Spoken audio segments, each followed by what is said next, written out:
34 episode की शुरुआत में हम देखते हैं कि ओरियन जैसे ही पिंग पोंग क्लब में आती है तो उसे उसकी पुराने दिन याद आती है। तो अभी उसकी नजर गुएंग और नाना के ऊपर जाती है तो उसे तो पहले ही रन का याद आती है। और दूसरी तरह जन पे अपना प्रैक्टिस खत्म कर जा रही होती है तो जिंगाओ उसे रोक देती है और उसके पास जाकर उसे बोलती है कि क्या तुम मेरे साथ प्रैक्टिस करोगे, लेकिन जनबे उसे मना कर देती है और उसे बताने लगती है कि मुझे कुछ काम है इसलिए मुझे यहाँ से जाना होगा। और उसे बताने लगती है कि मुझे पता है कि तुम इस कॉम्पिटिशन के लिए जीतना चाहते हो, लेकिन तुम्हें पता नहीं कि तुम ही जिसका दिल दुखाए हो। तो जनबे उसे बताने लगती है कि मुझे पता है इसलिए मैं उसके लिए इस कॉम्पिटिशन को जीतना चाहती हूँ। और उसके बाद जिंगाओ अकेले ही पिंग पोंग क्लब में प्रैक्टिस कर रहा था तो भी उसे याद आती कि नाना उसे मिलने के लिए आया था और वो जिसी को जो डायनो वाला नेकलेस दिया था नाना उसे वो नेकलेस वापस कर दिया था और उसे बताया था कि ये मुझे जिसी ने दिया था और बोला था कि मैं उसे तुम्हें वापस कर दूं। इसलिए तो जिंगाओ और भी ज्यादा अपसेट हो जाती है और वो प्रैक्टिस करने लगती है तो उसे सांगे की बात याद आती है कि सांगे ने उसे बोला था कि जिस दिन तुम दोनों का ब्रेकअप हुआ था उस दिन जिसी बारिश में भीगते हुए रास्ते के बीच में बेहोश होकर पड़ा हुआ था। अगर मैं नहीं होता तो जिसी का मौत हो गया था। इसलिए तो जिंगाओ और भी ज्यादा अपसेट हो जाती है। तभी उसे जिसी की बात याद आती है कि जिस दिन तुमने मुझे वो डॉल वापस कर दिया था उस दिन मुझे एहसास हो गया था कि इस डॉल को वापस से छोड़ दिया गया है। और मैंने तो तुम्हें कई बार बोला कि मैं तुमसे बहुत ज्यादा प्यार करती हूँ, लेकिन तुमने तो कभी भी नहीं बोला कि तुम मुझसे प्यार करते हो। और जिंगाओ जैसे ही उसे कुछ बोलने वाला होती है तो जिसी उसकी कोई बात नहीं सुनता था और यहाँ से भागकर चली गई थी। इसलिए तो जिंगाओ और भी ज्यादा परेशान हो जाती है। तो हमें पता चलती है कि उसी रूम की साइड में भी यून बैठा हुआ होती है और वो सोच रही होती है कि वो जिसी को कैसे माफी मांगेगा और उसे और जिसी को मना कर कैसे दोबारा से घर में लेकर आएगा। तो अभी जिसी जिंगाओ जहाँ पर प्रैक्टिस कर रही होती है वहाँ पर आ जाती है और जिंगाओ से पूछती है कि तुम यहाँ पर क्यों आए हो। तो जिसी उसे बताने लगती है कि मैं सैंडबैग को रखने के लिए आई हूँ। तो जिंगाओ उसे बताने लगती है कि मैं तुम्हारी मदद करती हूँ, लेकिन जिसी उसकी मदद लेने से साफ साफ मना कर देती है। और जैसे वो हैंडबैग रखकर वापस जा रही होती है तो जिंगाओ जिस मशीन से प्रैक्टिस कर रही होती है उस मशीन अचानक से रुक जाती है। तो जिंगाओ उसके पास आती है और उसे बताने लगती है कि तुम ऐसे ही मुझे अकेला छोड़कर नहीं जा सकते हो। मुझे पता है कि मैंने तुम्हारे साथ बहुत ही गलत किया है, इसलिए मैं उसके लिए इस चैंपियन ट्रॉफी को जीतना चाहती हूँ और तुम मुझे ऐसे धोखा नहीं दे सकते हो बोलकर उस मशीन को पीटने लगती है और उसके हाथों से तो खून निकलने लगती है। और जिसी जैसे वापस आकर देखती है कि जिंगाओ के हाथ से खून निकल रही थी तो उसके पास जाती है और उसे रोकने लगती है। और जिंगाओ जैसे ही जिसी को अपना इतना करीब दिखती है तो उसे गले लगा लेती है और उसे बोलने लगती है कि तुम कुछ देर तक ऐसे रहो, लेकिन जिसी जिंगाओ को अपने से दूर कर देती है। तो जिंगाओ जिसी को बताने लगती है कि हम जिस दिन से मिले हैं उस दिन से मैंने तुम्हें जाने अनजाने में हमेशा चोट पहुंचाई है और उसे माफी मांगने लगती है। तो जिसी उसे पूछने लगती है कि उस कॉलेज रिव्यू में तुम्हारी कोई भी हाथ नहीं था, ये बात तुमने मुझे बताया क्यों नहीं। तो जिंगाओ उसे बताने लगती है कि सब लोग की तरह तुम्हें देख रहा था, इसमें मेरी भी गलती है। तो उसे बताने लगती है कि आज के बाद मैं तुम्हें और कभी भी परेशान नहीं करूंगा और तुम यहाँ से जा सकते हो। और जिसी जैसे जाने वाला होती है उसे रोक देती है और उसे बताने लगती है कि क्या तुम स्पीच भी कहीं पर लिख कर लेकर आए हो। और उसे बताने लगती है कि तुम्हें तो सही से पिंग पोंग खेलना नहीं आता बोल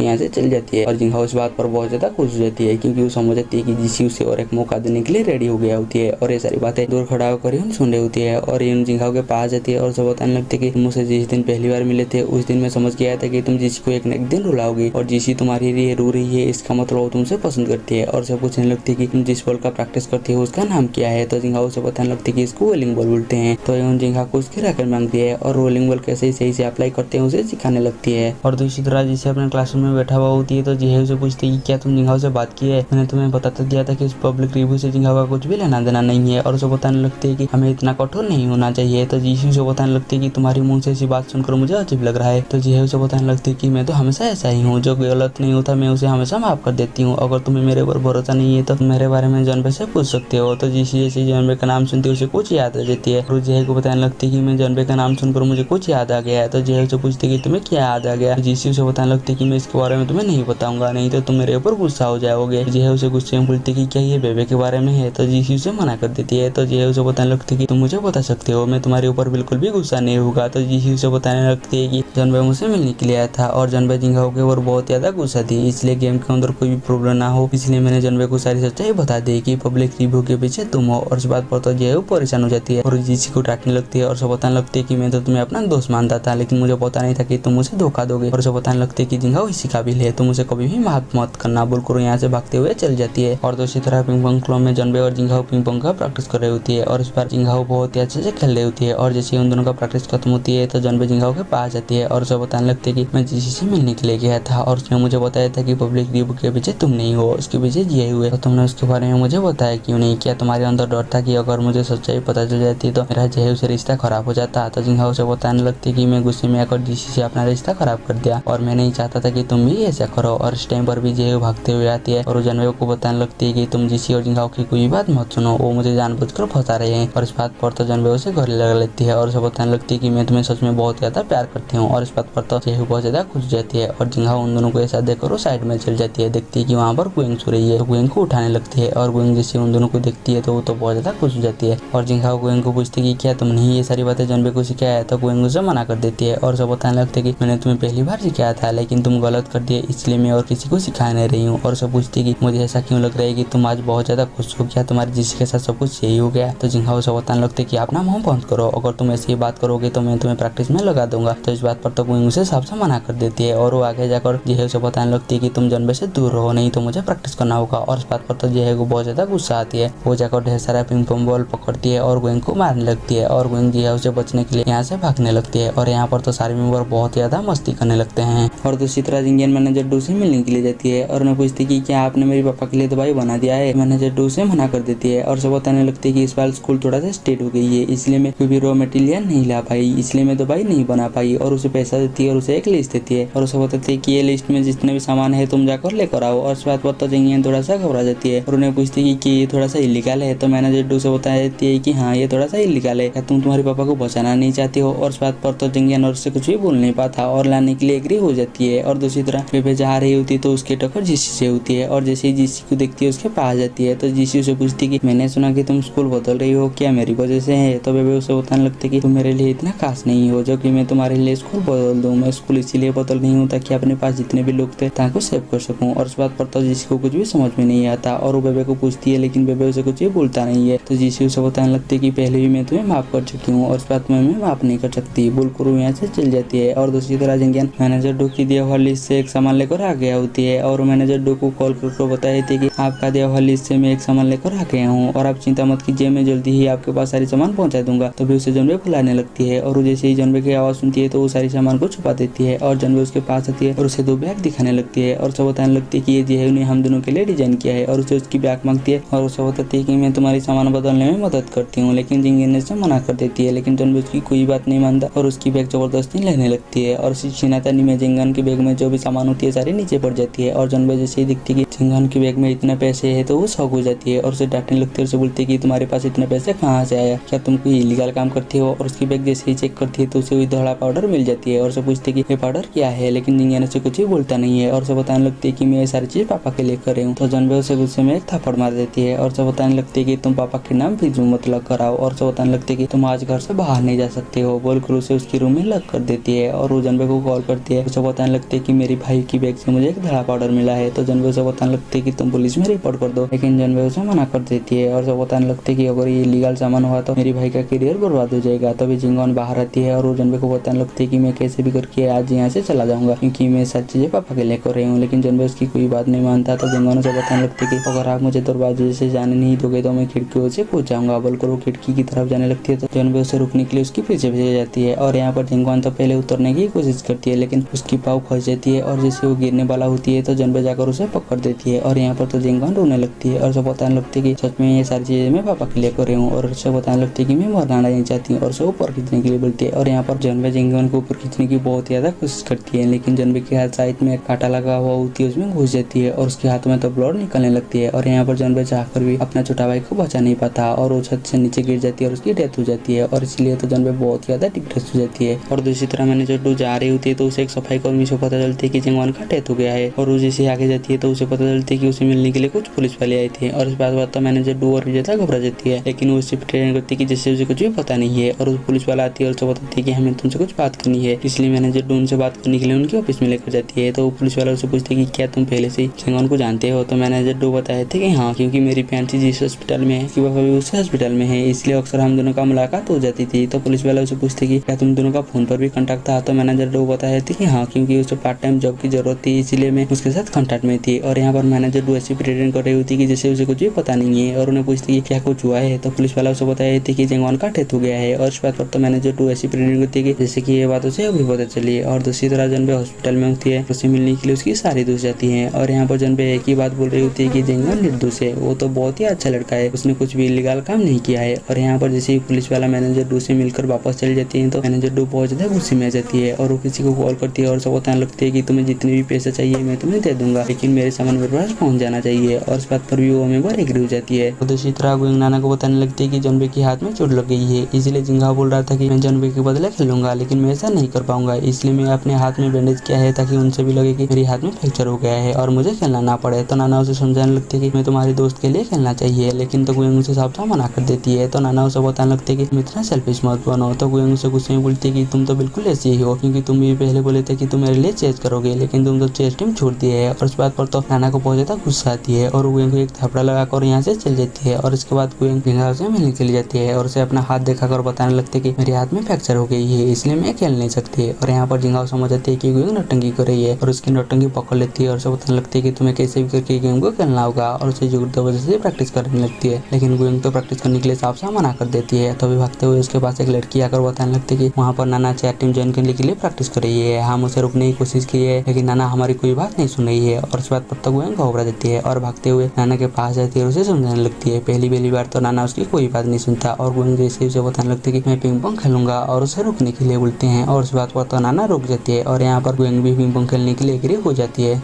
और यहीं पर हमारी एपिसोड खत्म हो जाती है। हम मिलेंगे जल्दी ही नेक्स्ट एपिसोड में।